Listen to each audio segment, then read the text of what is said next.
कि बड़ा हसीन है इनकी जवान का जादू, लगा के आग बहारों की बात करते हैं। जिन्होंने रात में चुन चुन के बस्तियों को लूटा, वही नसीबों के मारों की बात करते हैं। आप लोगों के बारे में एक मान्यता ये भी है, मजबूरी भी है, और आपके बारे में मान्यता भी है कि आज के समाजवादियों के बारे में तो जिस थाली में खाते हैं उसमें छेद करके फिर जाते हैं कि बड़ा हसीन है इनकी जवान का जादू, लगा के आग बहारों की बात करते हैं।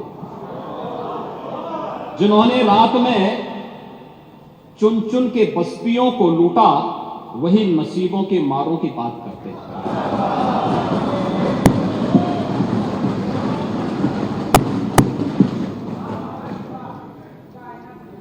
महोदय, ये उर्दू नहीं है, ये सब हिंदी। आपको मैं बताना चाहता हूं, आपको मैं एक और बात बताना चाहता हूं, जो भी नेता प्रतिपक्ष कह रहे थे। जब उत्तर प्रदेश की स्थानीय बोलियों को इस सदन में महत्व मिला, तो उनके द्वारा कहा जा रहा था, उन्होंने विरोध किया था। ठीक उनकी सोच है, ये समाजवादी संस्कार भी है कि हर अच्छे कार्य का विरोध करना है, हर अच्छे कार्य का विरोध करना है। उन्होंने कहा कि हिंदी इस सदन की भाषा है, तो हिंदी को तो हटाया नहीं। इस सदस्यों को एक छूट दी गई है कि किसी भी इन बोलियों में बोल सकता है, हिंदी में ट्रांसलेट की उसकी सुविधा मिलेगी। इस सुविधा है, थोपा नहीं गया है। दूसरा, भोजपुरी हो, अवधी हो, बुंदेली हो या ब्रज हो,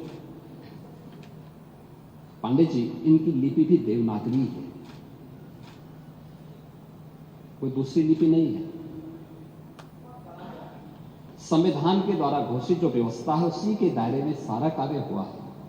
आप जैसे उम्रदराज व्यक्ति को तो इसका स्वागत करना चाहिए, इसका स्वागत करना चाहिए। ओह, मैं इसीलिए कह रहा हूं, देवनागरी ही लिपि है और उसी दायरे में सारा कार्य हुआ, और इसीलिए मैं आपके संज्ञान में लाना चाहूंगा कि ये जो कार्य है, इस कार्य के साथ हमें उसी सकारात्मक भाव के साथ जुड़ना चाहिए। मैं आपके विरोध को कभी उसका न मैं उपास उड़ाता हूं, न मैं उसको बहुत उसके साथ जोड़ता हूं, क्योंकि मैं जानता हूं आपकी आदतों,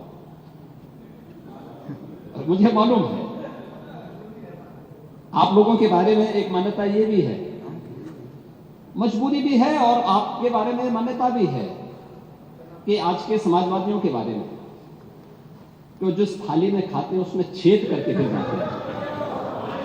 और ये जो आप लोगों के बारे में मान्यता है, उसी के बारे में मैं आपसे कहना चाहूंगा कि महोदय, जब हम महाकुंभ के बारे में चर्चा कर रहे हैं और ये आयोजन नहीं, आपके बारे में इसीलिए बोल रहा हूं, मैं आऊंगा उस पर भी, मैं उस पर भी आऊंगा भी, उस पर भी मैं आ रहा हूं। जब एक महाकुंभ का विरोध पहले दिन से कर रहे थे, महोदय, मैं एक एक करके इनके बयानों को यहां पे उद्धृत करना चाहूंगा, और पिछले सदन में भी मैं याद दिलाना चाहूंगा, जब हम लोग यहां पे इसी सदन में आए थे तो महाकुंभ पे चर्चा, उस समय महाकुंभ की तैयारियां चल रही थी और चर्चा के लिए एक दिन निश्चित किया गया था। आप लोगों ने सदन नहीं चलने दिया, सदन नहीं चलने दिया। अच्छा होता महाकुंभ के पहले सदन में पूरे दिन भर की चर्चा होती, हम उस व्यवस्था के बारे में चर्चा करते, आपके अनुभव का लाभ लेते, लेकिन आपने चर्चा नहीं होने दी। लेकिन पहले दिन से ये चर्चा, पहले दिन से ये अफवाह और इस प्रकार का दुष्प्रचार आपके द्वारा निरंतर होता रहा। आप याद करिए, समाजवादी पार्टी के राष्ट्रीय अध्यक्ष ने महाकुंभ आयोजन के पहले इस बारे में कहना शुरू किया कि साहब, इतना पैसा और इतना विस्तार देने की आवश्यकता क्या है। उनका बयान कि हमारी सरकार से अपील है कि बहुत सारे बुजुर्ग जो 65 साल से ऊपर और 70 साल से ऊपर के लोग हैं स्नान नहीं कर पाए। उसके बाद फिर उनके बयान आए जब शुरू हो गया।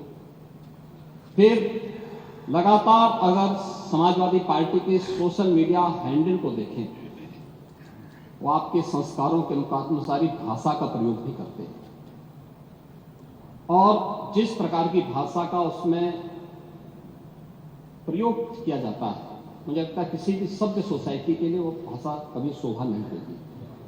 आप लोगों के अपने संस्कार हो सकते हैं, आप लोगों का अपना व्यवहार हो सकता है, लेकिन कोई सभ्य समाज और कोई सभ्य सोसाइटी उसको कभी मान्यता नहीं दे सकती, लेकिन उसके माध्यम से लगातार दुष्प्रचार किया गया।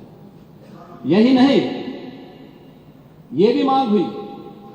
देखिए, आपकी पार्टी के ही नेता, आपके अध्यक्ष ने कहा कि हम मांग करते हैं कि अकबर का किला जो बिल्कुल संगम नोच पर वहां जो वट वृक्ष है उसकी पूजा करते हैं, सरस्वती नदी भी वहीं से निकलती है। आप देखिए, यानी अक्षय वट का नाम भी उनको नहीं मालूम। सरस्वती कूप को सरस्वती नदी कहते हैं। ये आपका जनरल नॉलेज है।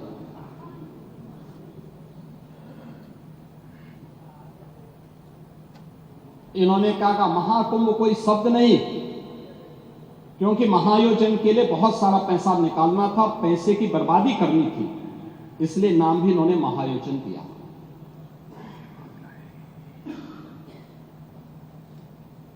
पहले दिन से ही राज्य सरकार आंकड़े दे रही है कि कितने लोगों ने पवित्र डुबकी लगाई है। जो लोग पवित्र डुबकी लगाने वालों की संख्या बता सकते हैं, वे यह नहीं बता पा रहे हैं कि कितने लोगों की जान चली गई।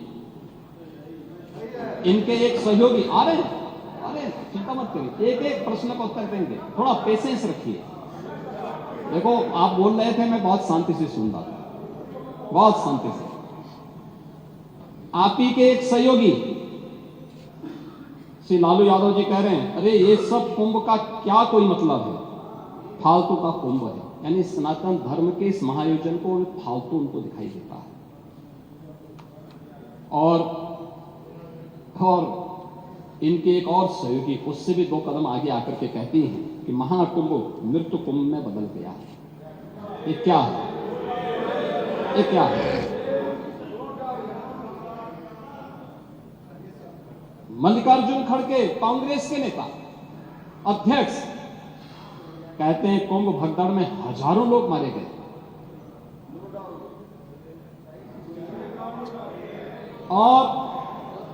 और जया बच्चन क्या कहती हैं? ये समाजवादी पार्टी की नेत्री है। इस देश में अभी सबसे बड़ा मुद्दा महाकुंभ भगदड़ की घटना है। उन मृतकों की सही संख्या बतानी चाहिए और जनता को सफाई देनी चाहिए। उन्होंने आगे क्या बात कही? उन्होंने कहा व्यवस्थाएं आम आदमी के लिए नहीं बल्कि वीआईपी के लिए थी। शवों को गंगा में बहा दिया गया, इससे पानी प्रदूषित हुआ है।